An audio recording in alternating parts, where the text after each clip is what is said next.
Tube में hydrogen जल भी रहा है अंदर की तरफ से, शायद आपको इस जगह पे दिखाई दे रहा होगा। देखने वाले हैं reaction of sodium with water.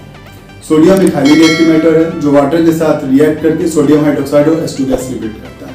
इसके लिए इस टेस्ट ट्यूब में हम पानी ले लिए हैं और इस वाले ढक्कन में, मतलब ये जो सोडियम का ही ढक्कन था, इसमें हम लोग क्या किए हैं, सोडियम के छोटे छोटे टुकड़े काट कर डाल दिए हैं।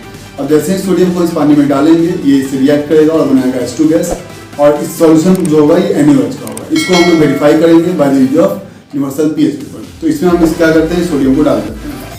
अब देखिए ये रिएक्शन शुरू हो चुका हुआ है और इसे गैस लिबरेट हो रहा है। ये जो गैस है ये हाइड्रोजन है।